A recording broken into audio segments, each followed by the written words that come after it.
Olá pessoal, essa é a nossa 10ª aula do dia 6 de maio, é a terceira parte. Estou falando sobre a história da Assembleia de Deus. É lógico, estou dando aqui um panorama superficial, alguns detalhes dos primórdios da Assembleia de Deus. Então, aqui no Rio de Janeiro, em 1924, acontecem esses fatos que eu acabei de relatar para vocês e que encontra registrado nesse livro da CPAD, lançado em 1986, com o nome Traços da Vida, de Paulo Leibas Macalão, escrita por Zélia Brito Macalão. Então, quando Gunnar Wingre, ele acaba de ministrar para os irmãos em várias reuniões sobre os fundamentos da fé pentecostal e, da Assembleia de Deus, e após fazer a observação e a consulta daquele grupo que enchia a sala da família dos Britos, e os irmãos concordam então com a exposição dos textos, com a exposição das regras das Assembleias de Deus, e aí então o Gunnar Wingre aluga o primeiro salão, tirando então a reunião da Casa dos Britos, e já começando a Assembleia de Deus aqui no Rio de Janeiro, precisamente em São Cristóvão. Os anos se passam, em 32 Gunnar volta para a Suécia, porque em 1930 o Levi Petrus chega ao Rio de Janeiro, ordena Paulo Macalão ao pastorado. Ele era membro somente da igreja, secretário da igreja, mas agora, a pedido de Gunnar Wingre, de Daniel Berg, de Gunnar Wingre e de Frida Wingre, Paulo Macalão é consagrado ao pastorado, e Levi Petrus vem especialmente para fazer esta ordenação pastoral. Gunnar Wingre, Daniel Berg e também Levi Petrus sobem para Natal, onde acontece a primeira convenção geral, a primeira assembleia da convenção geral da CGADB, que é a assembleia de fundação, onde Gunnar Wingre e Cício Carmo de Lima colocam o nome para disputar a presidência dessa convenção. E o Cício vence as eleições, até porque o número de pastores brasileiros era grande. E já em 6 anos antes, eles já haviam consultado o Gunnar Wingre e teriam participado a ele do desejo dos pastores brasileiros assumirem a liderança da Igreja do Norte, porque já tinham pastor suficiente e também com condições para serem os pastores das igrejas do Norte. E Gunnar Wingre não teve nenhuma dificuldade em fazer isso. Entregou a igreja para os brasileiros no Norte do Brasil, no Nordeste. Belém do Pará ficou sob o cuidado de Samuel Nistron, e ele veio embora para o Rio de Janeiro. E em 30, Levi Petrus vem validar a decisão de Gunnar Wingre. Então, vai entregar o patrimônio construído pela missão sueca aos brasileiros, sob o cuidado dos brasileiros, porque Petrus dizia: vamos enviar agora o dinheiro para outros lugares com maior necessidade, agora que não precisa, porque os irmãos são estabelecidos, a igreja estava estabelecida, tinha alguns milhares de membros já, a igreja do Norte, Nordeste, então não precisava mais de recurso. E aí canalizou esse recurso para a região Sudeste. Só que Gunnar Wingre viaja de retorno à sua terra natal, ao seu país, em 32, 2 anos depois, e vem a falecer no ano de 33, o ano que Paulo Leibas Macalão se casa em Bangu, onde o Gunnar manda ele evangelizar. O Gunnar dispõe de 3 equipes, manda uma que é formada por Paulo Macalão e seu violino, vai evangelizar a região oeste do Rio de Janeiro. Uma outra equipe vai para a região da Baixada Fluminense, onde nasce a Assembleia de Deus de Belford Roxo, e a outra equipe vai para Niterói.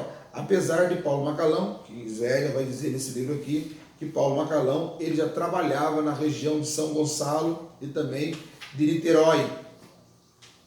Depois é que ele se concentra na Zona Oeste, onde ele abre ponto de pregação praticamente em todas as estações que compõem o ramal do centro do Rio até Itaguaí. Naquele tempo o trem ia até Santa Cruz, depois se estendeu até Itaguaí, depois voltou para Santa Cruz. Então Paulo Macalão ia de estação em estação, evangelizando e abrindo ponto de pregação nessas regiões. Então ele praticamente evangelizou todos os anos sozinho, chegando a Itaguaí, chegando a Mangaratiba, Angra dos Reis, a ilha. Paulo Macalão, ele desbrava toda essa região com o evangelho pentecostal, isso no início do século XX, né? E agora nós temos a Assembleia de Deus com 70 anos de idade, e o número de membros que começou lá em Belém do Pará com um pouco mais, com quase 20 pessoas, agora a Assembleia de Deus conta com mais de 13 milhões, sim, 13 milhões, isso nos anos 80, de membros, né? Paul Fresco vai dizer no seu livro que a Assembleia de Deus, ela, em 1980, havia 13 milhões de adeptos, porque Paul Fresco é um inglês naturalizado brasileiro e é sociólogo pela USP. Atualmente ele é professor da USP Campus da região de Bauru, no interior de São Paulo. O seu filho faz sociologia na USP e ele fez doutorado, para ser mais alto, na Unicamp, onde tem a bolsa do curso de aperfeiçoamento de ensino superior. Ele vai dizer que nos 70 anos depois, já em 80, a Assembleia de Deus está com 13 milhões de membros, né? Mas a Assembleia de Deus ela tem uma coisa interessante, que o próprio Espírito Santo vai escrever na história. Os irmãos não se preocupam com a história, né? E então, dentro desse contexto, a Assembleia de Deus torna-se de forma maciça, isolada, a maior igreja do Brasil e um dos maiores movimentos pentecostal do mundo, onde temos milhões de membros hoje. Hoje passa de 30 milhões de membros as Assembleias de Deus, né? Dentro do contexto histórico, os pesquisadores vão dizer que a Assembleia de Deus não tem história, né? Muito fraco. Parece que a Assembleia de Deus conta muito com a cultura a cultura da tradição oral, né? Então, os textos e histórias são muito poucos, são muito rasa para dimensionar o tamanho da Assembleia de Deus no Brasil, que influencia não somente a fé religiosa, como também toda uma sociedade. O próprio líderes sempre dizem isto, que aonde o governo não chega, a Assembleia de Deus chega. E acontece, em 33 então, 32 o navio volta para a Suécia e falece em 33. E no ano 33, Paulo Macalão contrai núpcias com Zélia Brito na igreja onde ele construiu, em Bangu, na rua Ribeiro de Andrade, e tem como histórico o primeiro templo de alvenaria, propriedade da Assembleia de Deus no Brasil, na rua, aqui em Bangu, onde está o templo até hoje, que Paulo Levo Macalão construiu com as suas pensas, com seus recursos financeiros, herança da sua mãe.